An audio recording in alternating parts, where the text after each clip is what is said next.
Hello! So in this video we're going to be looking at multi-body force questions. So these can be a little tricky, but they're maybe not as bad as it might seem. So in a situation where maybe we have something like a box here and then a little box here, okay?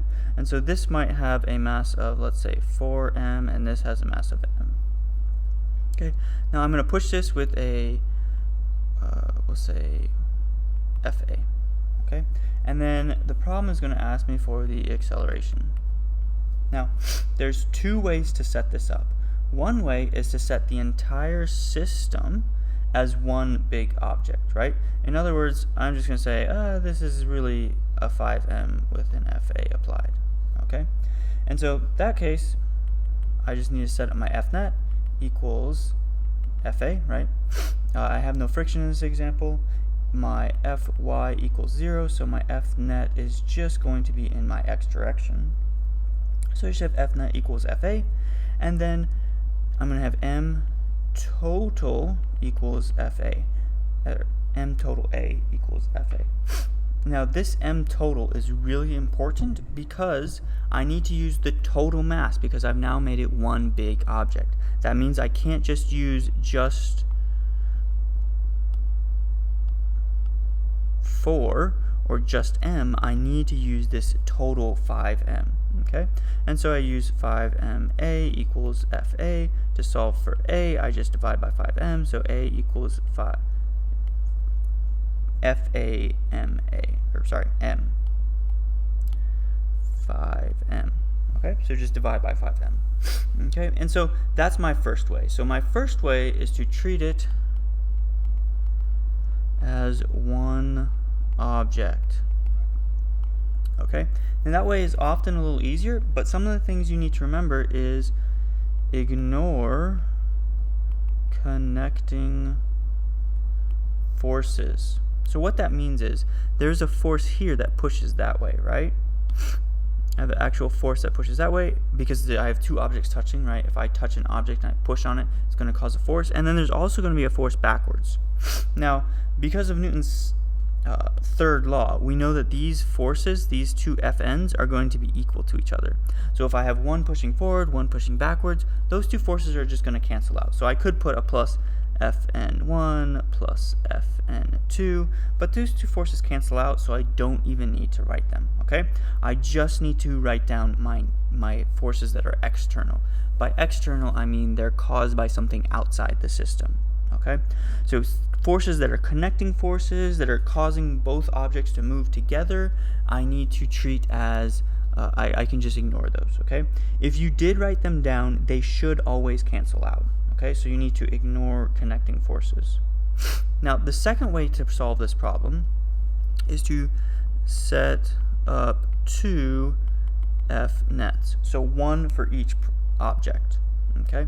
So I'm going to set up one for the 4m and one for the m. So for the 4m, I'm going to draw a free body diagram. I have my Fa,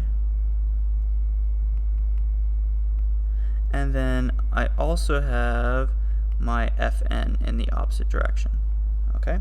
And then for my m, I just have that Fn acting, okay, right? Because Fa isn't actually touching that m block. It's only touching the 4m block.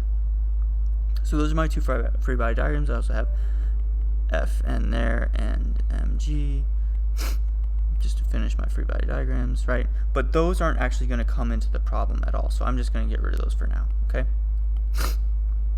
Now, for my 4m,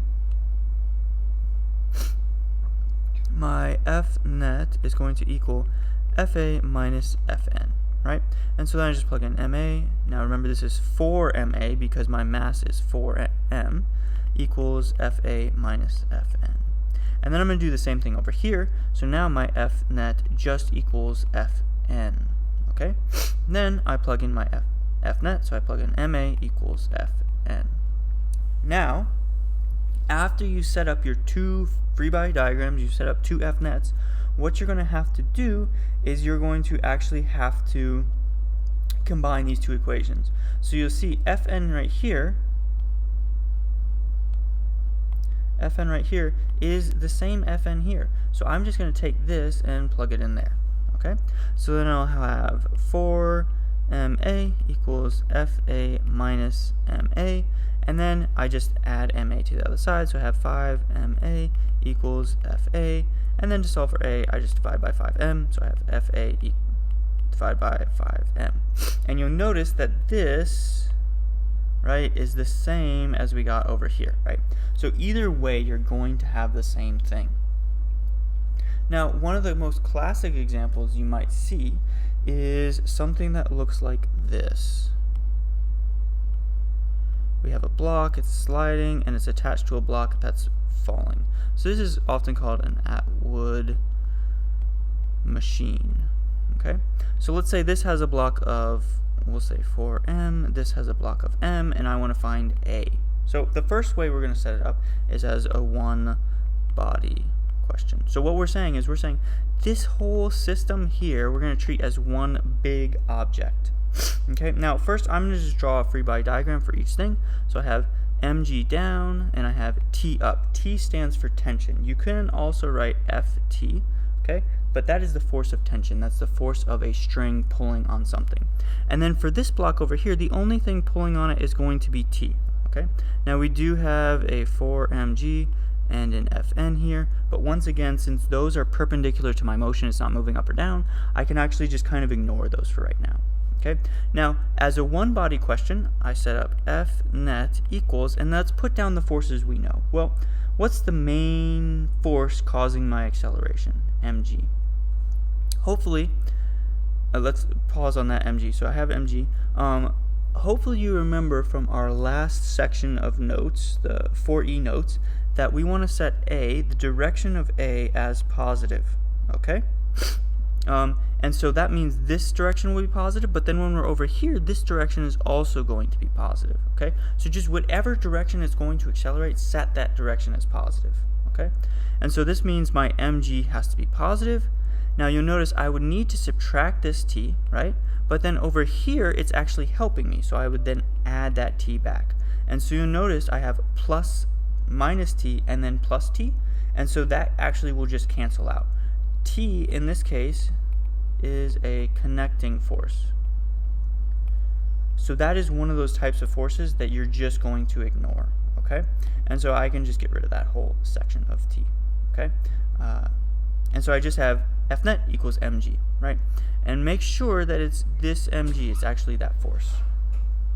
What was that?